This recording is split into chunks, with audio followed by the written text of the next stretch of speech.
Bryan Shaffer Ohio ஸ்டேட்ல இருக்க medical காலேஜில் செகண்ட் இயர் படிக்கிற ஒரு மெடிக்கல் ஸ்டூடெண்ட். பிரையான் 1979 ஒஹாயோவில் இருக்க பிக்கரிங்டன்ல பிறக்கிறாரு.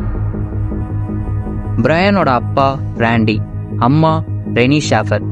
அவருக்கு டெரிக்னு ஒரு தம்பியும் இருந்திருக்கு. பிரையான் காணாமல் போறதுக்கு 1 வருஷத்துக்கு முன்னாடி அவங்களோட அம்மா Renee rare type of blood கேன்சரால பாதிக்கப்படுறாங்க. பிரையானுக்கு அவங்க அம்மாவை ரொம்பவே பிடிக்கும். இதனால இந்த விஷயம் கேள்விப்பட்டதும் பிரையான் ரொம்பவே பாதிக்கப்படுறாரு. அவரை பொறுத்த வரைக்கும் அவங்க அம்மா தான் உலகத்திலே மிகச்சிறந்த அம்மா. அதே சமயம்தான் பிரையானுக்கும் கூட படிக்கிற அலெக்சிஸ்க்கும் நெருக்கம் ஏற்பட்டு 2 பேரும் டேட் பண்ணவும் ஆரம்பிக்கிறாங்க. 2 பேரும் ரொம்பவே தீவிரமா காதலிச்சிட்டும் இருந்திருக்காங்க. மேலும் பிரையானோட அம்மாவான ரெனிக்கும் அலெக்சிஸை ரொம்பவே பிடிக்கும். இதனால ரெனி தன்னோட கிஃப்டா 2 பேருக்கும் மயாமிக்கு ட்ரிப் ஒன்று ஏற்பாடு பண்ணி கொடுக்குறாங்க. 2006 மார்ச் 6 பிரையான் காணாமல் போறதுக்கு 3 வாரத்துக்கு முன்னாடி ரெனி இறந்தும் போறாங்க. இதனால பிரையான் ரொம்பவே நொறுங்கி போயிடுறாரு. இது பிரையானுக்கு ஒரு டிஃபிகல்ட்டான நேரம்னே சொல்லலாம். அதிலிருந்து வெளியே வர முடியாம ரொம்பவே கஷ்டப்படுறாரு பிரையான். அந்த சமயம் பிரையான் அலெக்சிஸ் கிட்ட இங்கிருந்து வா, எங்கேயாவது ஓடி போயிடலாம்னு கூட சொல்லியிருக்காரு.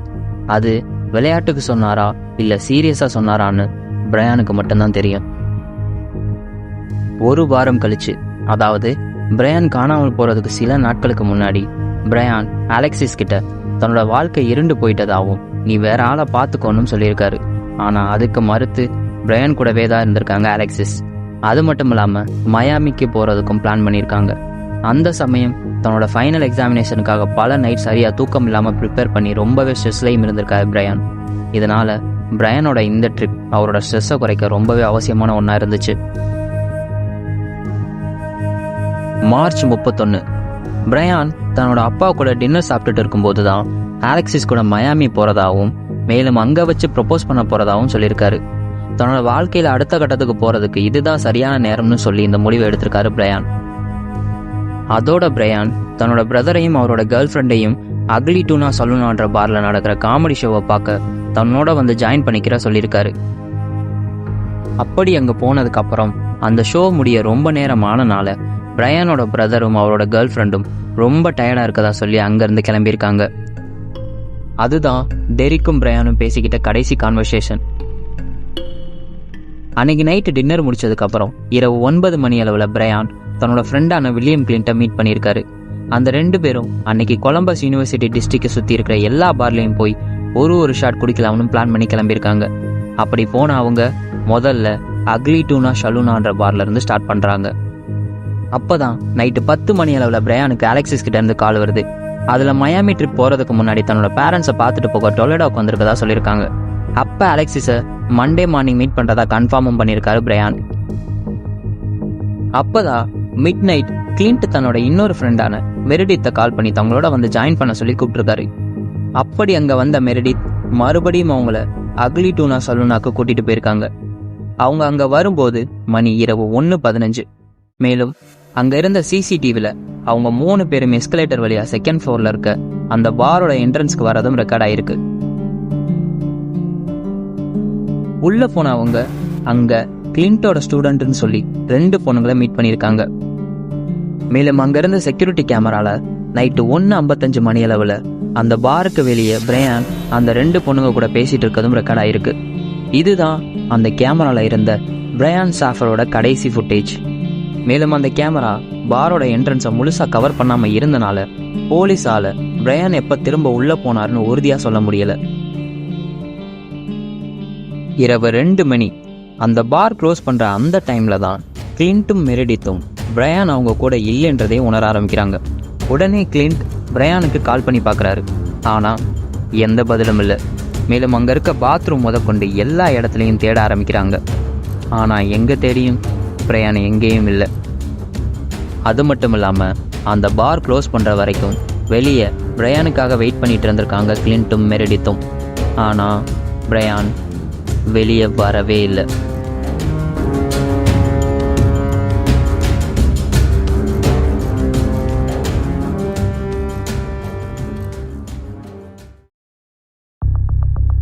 ஒருவேளை சொல்லாம கொள்ளாம கூட பிரையான் வீட்டுக்கு போயிருக்கலாம்னு நினைச்சார் கிளின்ட். ஏன்னா பிரையான் இருந்த அப்பார்ட்மெண்ட் அந்த பாருக்கு சில பிளாக் தள்ளி தான் இருந்திருக்கு. அதனால கிளின்ட்டும் மெரிடித்தும் வீட்டுக்கும் கிளம்பி போயிடுறாங்க. மறுநாள் கிளின்ட் மெரிடித்தை கூட்டிட்டு பிரையான் அப்பார்ட்மெண்ட்ல இருக்க பார்க்கிங் லாட்ல இருந்து தன்னோட கார் எடுக்க போயிருக்காரு. ஆனா பிரையான் அப்பார்ட்மெண்ட்ல இருக்காரான்னு அப்பா அவங்க செக் பண்ணி பார்க்கல. அதே நாள் அலெக்சிஸ் பிரையானுக்கு கால் பண்ணியிருக்காங்க. ஆனா கால் போகல. முதல்ல பிரையான் ஹேங் ஓவரால் இன்னும் எந்திரிக்காம கூட இருக்கலாம்னு நினைச்சு அதை பெருசா எடுத்துக்காம விட்டுருக்காங்க. ஆனா வீக் ஃபுல்லா தொடர்ந்து கால் பண்ணியும் பிரையானோட ஃபோனுக்கு கால் போகவே இல்லை. மேலும் அவங்க அப்பா ரேண்டியும் கால் பண்ணி பார்த்துருக்காரு. அப்பையும் ஃபோன் போகலை. இதனால ரேண்டி பிரையானோட அப்பார்ட்மெண்ட்ல போய் பார்க்கலாம்னு முடிவு பண்ணி அங்கே போய் பார்த்துருக்காரு. ஆனால் அங்கே பிரையான் இல்லை. பிரையானோட எந்த பொருளும் மிஸ் ஆகலை. மேலும் பிரையானோட காரும் அந்த அப்பார்ட்மெண்ட்டுக்கு வெளியே தான் இருந்திருக்கு. மேலும் ஏப்ரல் 3 அன்னைக்கு அலெக்சிஸ் கூட மயாமி போகிறதா சொன்ன பிரையான் ஏர்போர்ட்டுக்கும் வரல. அப்போ தான் இதில் ஏதோ தப்பாக இருக்குன்னு அவங்களுக்கு புரிய வருது. அந்த பாருக்கு போனதுக்கப்புறம் பிரையானை யாரும் பார்க்கல. பிரையான் கிட்ட இருந்து எந்த தகவலும் இல்லை. அது மட்டும் இல்லாமல் பிரையானோட செல்ஃபோன்ஸ், பேங்க் அக்கௌண்ட்ஸ், அப்புறம் கிரெடிட் கார்ட்ஸ் இது எதுலேயும் எந்த ஆக்டிவிட்டியும் இல்லை. அதுக்கப்புறமா தான் பிரையான் காணாமல் போனது போலீஸ்க்கு இன்ஃபார்ம் பண்ணுறாரு ரேண்டி. முதல் சில நாட்களுக்கு ஜான் ஹர்ஸ்டால் நடத்தப்பட்ட விசாரணையில் 50க்கும் மேற்பட்ட போலீஸ் சேர்ந்து பிரையானை தேட ஆரம்பிக்கிறாங்க. அது மட்டும் இல்லாமல் கிளின்ட் மெரிடித் அப்புறம் பாரில் பார்த்த அந்த 2 பெண்கள் உட்பட எல்லாரையும் இன்டர்வியூ பண்ணுறாங்க போலீஸ்.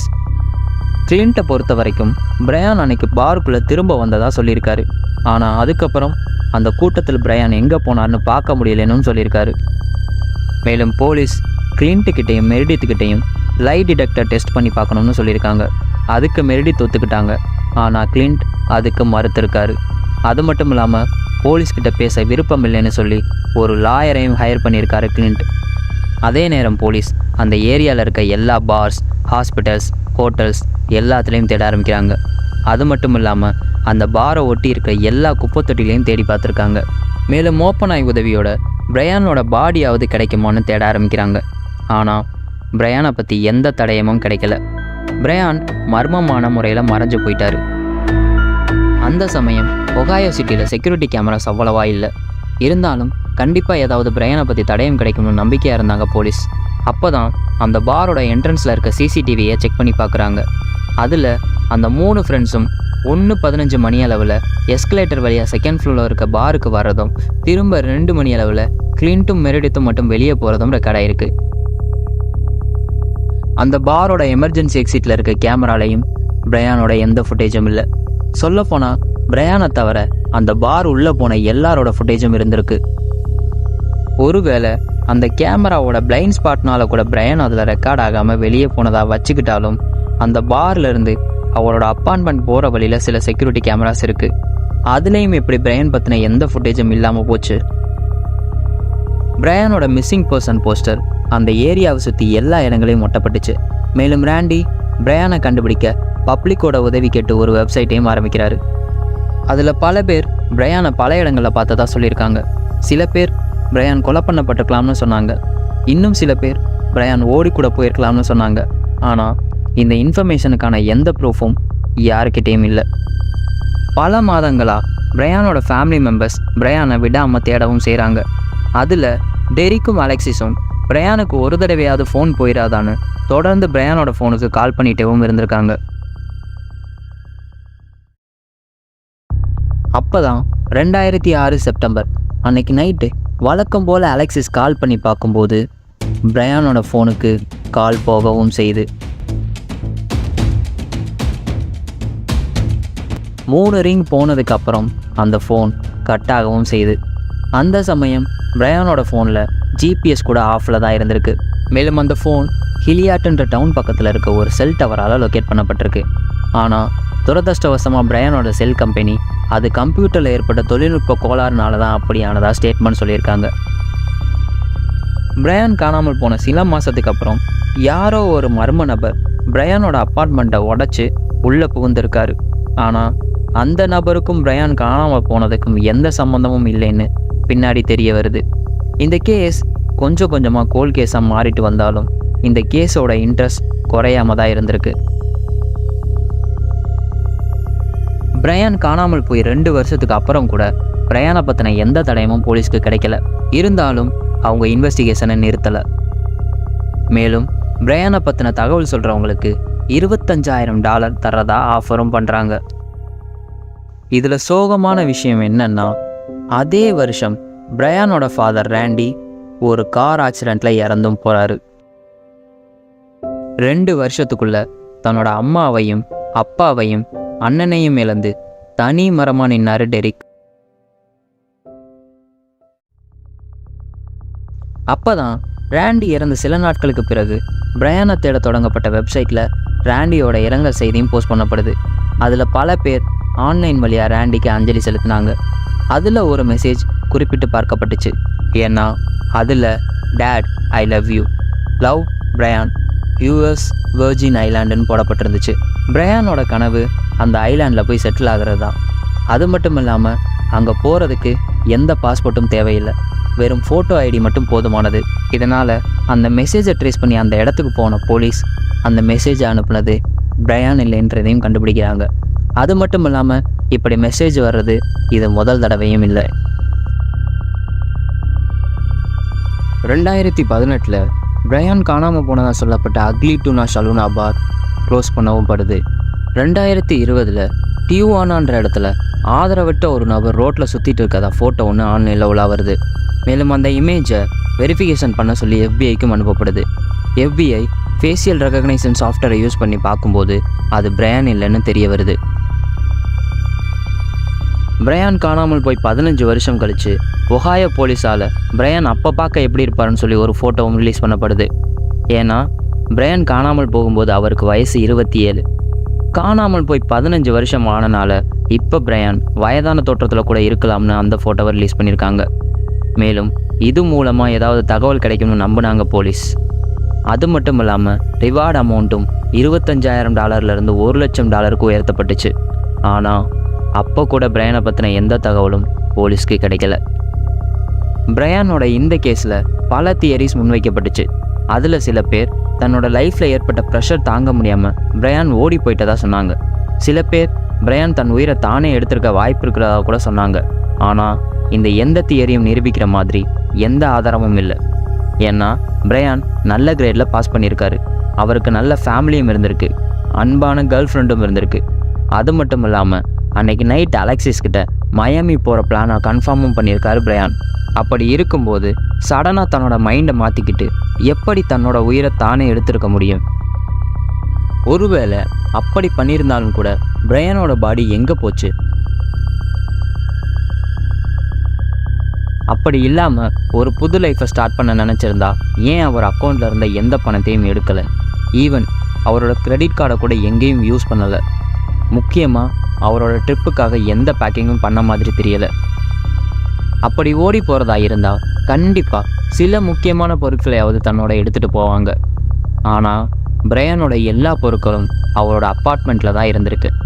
அவரோட அப்பார்ட்மெண்ட்டை சுற்றி உள்ள ஏரியாவில் இருக்க எந்த செக்யூரிட்டி கேமராலையும் பிரையானோட ஃபுட்டேஜ் இல்லை.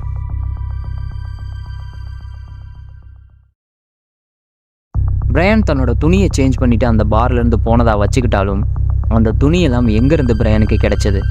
அவர் கூட எந்த பேக்கும் கொண்டு வந்த மாதிரி தெரியலை. அப்படியே கொண்டு வந்தாலும் அதை எங்கே மறைச்சி வச்சுருந்துருப்பாரு? அந்த பாரில் இன்னொரு எக்ஸிட்டும் இருந்திருக்கு. அந்த சமயம் அங்கே கன்ஸ்ட்ரக்ஷன் ஒர்க்கும் நடந்துட்டு இருந்துச்சு. ஒருவேளை அந்த வழியாக போகும்போது ஆக்சிடெண்டலாக இறந்து போனதாக வச்சுக்கிட்டாலும் அவரோட பாடி எங்கே போச்சு? மேலும் இந்த கேஸை விசாரித்த ஆஃபீஸரும் பிரையான் ஆக்சிடெண்ட்டில் இறந்து போயிருந்தா கூட பாடி கண்டுபிடிக்க முடியாத அளவுக்கு எந்த இடமும் அந்த ஏரியாவை சுற்றி இல்லைன்னு சொல்லியிருக்காரு. அப்படியே இருந்தாலும் அது எப்படி மோப்ப நாயால் கண்டுபிடிக்கப்படாமல் இருந்திருக்கும்? இப்படி பிரையான் டிஸப்பியரன்ஸை சுற்றி பல கேள்விகள் தான் இருந்துச்சே தவிர எந்த கேள்விக்குமான பதிலும் யார்கிட்டேயும் இல்லை. மேலும் இப்போ வரைக்கும் பிரையானோட இந்த டிஸப்பியரன்ஸ் கேஸ் ஒரு அன்சால்வ்டு மிஸ்ட்ரி கேஸாக தான் இருக்குது.